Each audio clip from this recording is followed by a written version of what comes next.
फवाद, सबसे पहले तो ये बताइएगा, जब आपके दौर में ऑपोजिशन महंगाई की बात करती थी, आपको पता है इन्होंने महंगाई मार्च भी किया, तो ये उज़्र पेश किए जाते थे पाकिस्तान तहरीक इंसाफ की तरफ से कि महंगाई एक आलमी मसला है। अगर बाहर आलमी मंडी में पेट्रोल महंगा है तो हम तो सस्ता नहीं बेच सकते हैं। उसके बावजूद आप लोगों ने 10 रुपए की तो सब्सिडी दी, उसके भी नेगेटिव पॉइंट्स अपने हैं, पॉजिटिव पॉइंट्स अपने हैं।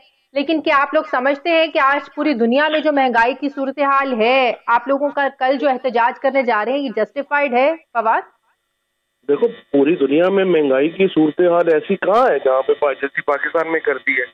हिंदुस्तान ने अभी अपनी तेल की कीमत में कमी की है, इसी तरह से बांग्लादेश है, श्रीलंका है। एक कंपैरिजन होता है रीजनल मुल्कों से। आप मुझे बताओ, इस वक्त 25% के करीब इन्फ्लेशन चल रही है पाकिस्तान में, और किस रीजनल मुल्क में इतनी चल रही है? इन्होंने तो एक पाकिस्तान के अंदर एक पूरा आखिरी कज़ाब भी नाज़िल कर दिया है 60 दिन में। फॉरेन रिजर्व हमारे जो हैं वो इन्होंने फारिग कर दिए हैं। इन्होंने आके हमारा जो ईंधन के ऊपर, एनर्जी के ऊपर जो सारी सब्सिडीज थी वो खत्म कर दी। वो मिडिल क्लास की बिल्कुल कमर तोड़ के रख दी है। हाउस होल्ड जो हमारा खर्चा है उसमें 35% इजाफा कर दिया है 60-70 दिनों में। ये कैसे अफोर्डेबल है? कोई अकल, कोई थोड़ा बहुत कंपैरिजन होता है? बिजली और महंगी हो रही है, बिजली और महंगी हो रही है। बिजली और महंगी हो रही है, इतना ऊपर से इम्पोर्टेड। इन्होंने खुद ही इम्पोर्टेड जो फ्यूल था उसके ऊपर आके प्लांट्स लगाए थे। अब वो महंगा हो गया है, अब इनको समझ नहीं आ रही हमने करना क्या है। रूस के साथ जो मुआहदा हम करने जा रहे थे वो उन्होंने स्क्रैप कर दिया। तो अब सस्ता ईंधन। अच्छा, जब आप लोग ये बात करते हैं ना फवाद कि हम रशिया के साथ मुआहदा करने जा रहे थे, तो ये लोग कहते हैं कि अगर आप लोगों ने रशिया के साथ कोई डॉक्यूमेंटेड कोई चीज की है, कोई आप लोग के पास कोई पेपर्स हैं, आप हमें दें, हम उसको आगे लॉन्च करते हैं, हम आगे लेके चलते हैं उसको।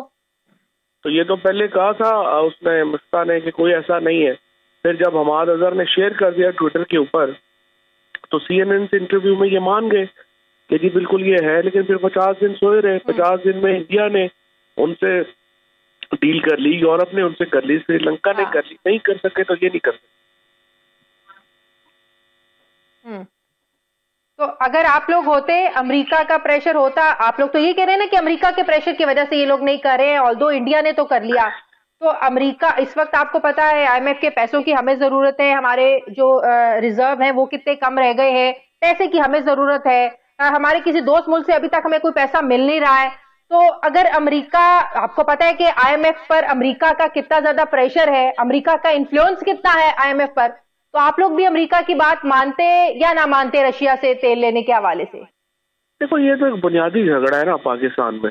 हमारा नुक्ता नजर ये है कि अमेरिका से हम बहुत अच्छे ताल्लुकात चाहते हैं, लेकिन ये नहीं हम मानने को तैयार अमेरिका के कि आप हमें बताएं कि हमने किस किस मुल्क से ताल्लुकात रखने हैं, क्योंकि अमेरिका हमसे पूछ के तो नहीं ना ताल्लुकात। फॉर एग्जाम्पल, जब हिंदुस्तान के साथ ये कि जनाब आपके हम स्ट्रेटेजिक पार्टनर्स हैं, तो आप हिंदुस्तान के साथ ताल्लुकात महदूद करें, तो अमेरिका कहता है नहीं जी, उनके साथ हमारा अपना ताल्लुक है, आपके साथ हमारा अपना ताल्लुक है। हम भी अमेरिका को यही कहते हैं कि आपके साथ हमारा अपना ताल्लुक है, रूस के साथ हमारा अपना ताल्लुक है। हम आपके खिलाफ को ताल्लुक तो नहीं बना रहे। हम तो अपनी स्ट्रेटजी, या तो फिर अमेरिका से आप डील करें ना कि देखें हम यहाँ पे तेल बिजली बहुत महंगी है, अगर आप चाहते हैं कि हम रूस से, चीन से ये नहीं लें, तो फिर आप हमें दें। आप खुद भी नहीं दे रहे, आप हमें किसी से भी नहीं लेने दे रहे। ये एक बुनियादी झगड़ा है पाकिस्तान में। और इस तरह से जब एक आप इस तरह की लीडरशिप लाते हैं, आप नवाज शरीफ है, शहबाज शरीफ है, जरदारी हैं, इनका प्रॉब्लम यह है इनकी सारी जायदादें अमेरिका यूके में है। उनको आके जब वो कहते हैं कि ये नहीं करना, तो आगे से जवाब सवाल ही नहीं करते। इमरान खान का जो असल एडवांटेज है पाकिस्तान को वो यही है ना कि उसकी कौन सी जायदादें हैं या कौन सा कोई जो है वो जो होगा वो कहेंगे कि ये है, हम इनसे भी ताल्लुक रखना, आपसे भी ताल्लुक रखना है। तो जो प्लायबिलिटी है वो इमरान, ये लोग तो क्रेडिट ले रहे हैं कि फैटफ से हमारा जो नाम निकल रहा है ग्रे लिस्ट से, वो तो हमारी वजह से निकल रहा है। ये तो इस चीज का भी क्रेडिट ले रहे हैं फवाद। तो देखना बच्चों वाली बात है ना, जैसे हमारी वजह से निकल रही है, तो ऐसे ही है कि बच्चा जो है वो एग्जाम दे के आ गया है और जो है वो कोई जाके वो पर्चा वापस ले आए, तो क्या उसको हम बच्चे का क्रेडिट वापस नहीं लेंगे? ये जो सारा क्रेडिट है ये जाहिर PTI का है, किसी बच्चे को भी पता होगा कि ये सारा कैसे हो। हाँ, इन्होंने सेटलमेंट पीटीआई प्लस आपकी अस्करी क़यादत का फवाद, ये तो मानते हैं ना आप? सिर्फ पीटीआई का नहीं, अस्करी क़यादत को भी तो क्रेडिट देना आप। नहीं, अस्करी क़यादत तो हिस्सा होती है ना हुकूमत का। हर हुकूमत ऐसी वफाकी हुकूमत जो होती है वो इदारों पे काम करती है ना, इदारे को रहता मुल्क थोड़ी है, वो तो उनका काम है। जिस तरह से कोरोना में एनसीओसी बनी थी, इसी तरह से जो अपना जब हमारे पे टेडी दिल का हमला हुआ था, तो वो तो फौज में, जिस तरह से फौज एक इदारा है जो ये काम करता है, उसी तरह से फिर प्रोविंशियल गवर्नमेंट के अपने इदारे थे, उन्होंने अपने काम किए। इसी तरीके से जो हमारी इंटीरियर मिनिस्ट्री थी, आईपी थी, उनके अपने काम थे। वो तो एक पूरी वफाकी हुकूमत का एक पूरा आप समझिए कि इंफ्रास्ट्रक्चर है, और फौज वफाकी हुकूमत का हिस्सा है जिसमें वो काम सर अंजाम दे रहे हैं।